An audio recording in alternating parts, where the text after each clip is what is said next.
Welcome back to Ruby on Nails, and today I have a When Life Gives You Lemons, You Make Nail Art kind of tutorial. This is going to be a reverse stamping video, so if you don't like that, you can find another video on my channel, or just click off the channel altogether. It was nice seeing you, thanks for the view, and I'll see you guys next time. Bye!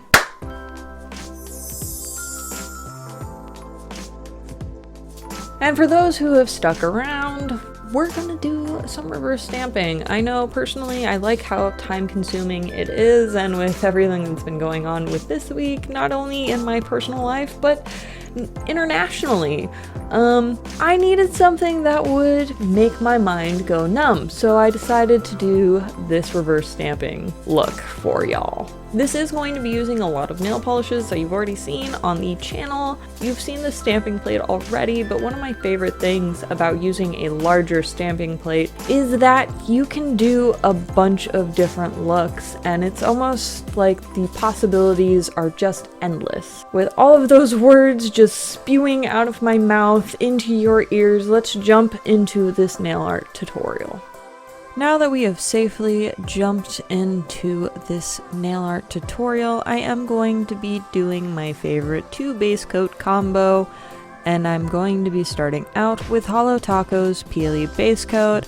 I like to place this in the center of my nail. It does make removal and cleanup afterwards very easy, and then I put smoothing base coat all the way to the edge of my nail, just to make sure I don't have any lumps or bumps to ruin my manicure, because that can really come through once the nail polish has thoroughly dried.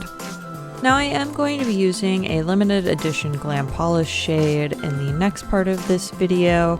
However, I think this look really just is amazing with any kind of really chunky special effect base color. So if there's a glam polish shade that you like in the future, or you have another brand that you just really like, I think it's really fun to have all these different shapes of flakies and sparkles and glitters and all sorts in the background of a creme stamped on look, if you know what I mean. It keeps things exciting.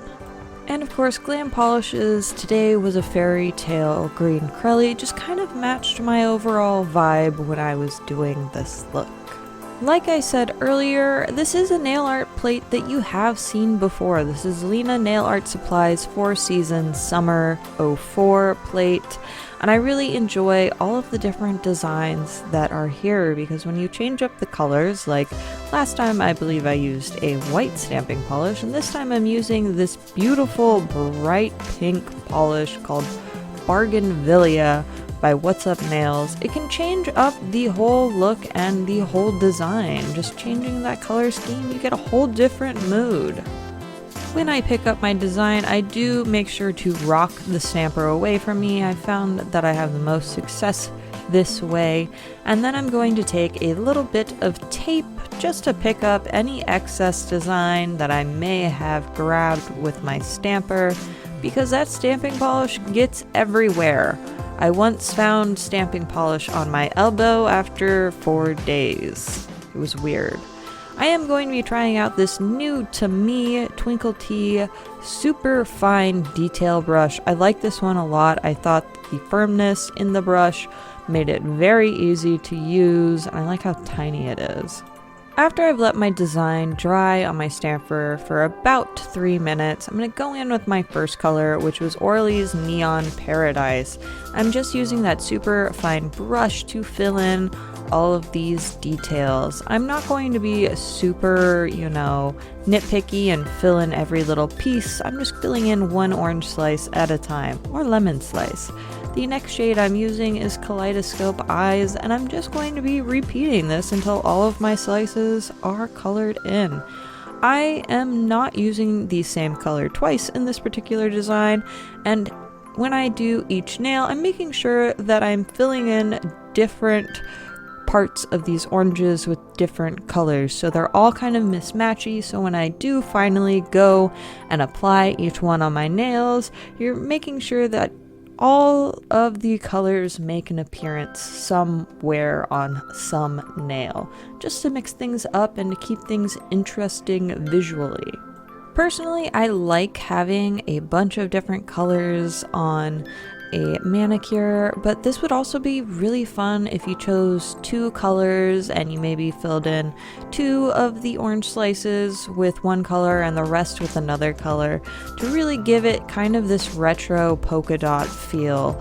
I have a look coming up on my Instagram that shows this kind of technique or application, and I think it turned out really fun. Definitely try that out if you don't want to spend a ton of time picking colors, or if you just have a limited amount of colors in your collection, because you can really make any amount of nail polish work for you. And because we're almost done filling in all of our orange slices, I'm just gonna let you watch this process and enjoy these smooth tunes that we have going on before moving on to the next part of this tutorial.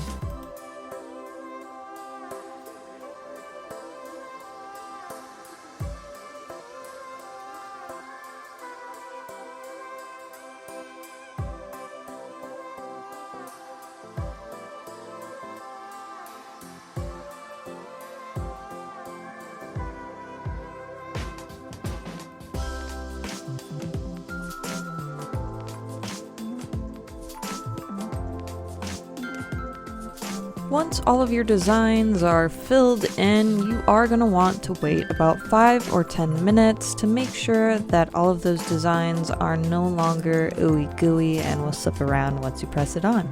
I do apply a sticky base coat before I apply my design just to make sure that it is pulled off of my stamper. Easy peasy. As you can see, there are still a few parts where the design just does not want to come off the stamper. However, if you just keep gently rocking it back and forth, it'll eventually come off, or not, and then you're left with a mess. But you know, that's another battle for another day. I am just going to take an orange stick and gently kind of scrape away the excess part. You could just go straight in with acetone, but I thought there was a little bit too much excess nail polish that would eventually just spread everywhere if I went in with a cleanup brush right away. So I'm just kind of chopping off the excess to make it easier for me and my weird cleaning habits.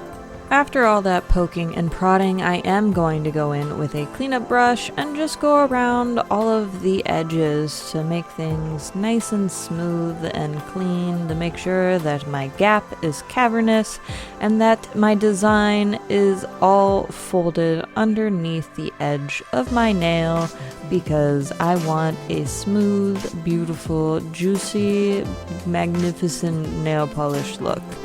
After I am done cleaning up my edges, I'm just going to admire my handiwork for a hot second. You don't really need to wait for things to dry any further. Things are good and dry, and you can just go ahead and apply a nice, thick, glossy top coat. This one is from Hollow Taco, and it is super glossy top coat, my absolute favorite top coat in the world, and I don't care what your opinions are on that. It's my personal favorite, and I'm going to take it to the grave with me. Now that things are all sealed away, it's time to admire this design on all of our fingies because it's absolutely stunning. This look also does look really great with a matte top coat, so I suggest that you try that out.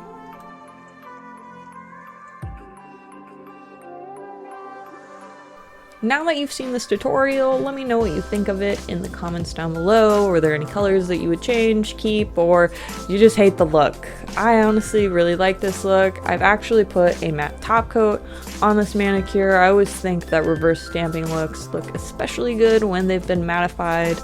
But yeah, let me know what you think in the comments down below. I'm gonna make this a quickie outro because there's some other things that I want to talk about, but thank you so much for watching. If you like this video, and if you like my videos, make sure to subscribe. I'll see you guys next week. Now, for those of you who like to watch the very end of my videos, I do want to bring attention to what is happening in the Ukraine. Russia invaded. If you've been off of all social media, if you haven't seen the TV or a newspaper even, I just want to ask you, my audience, do you know of any good links and resources to help support the people in the Ukraine?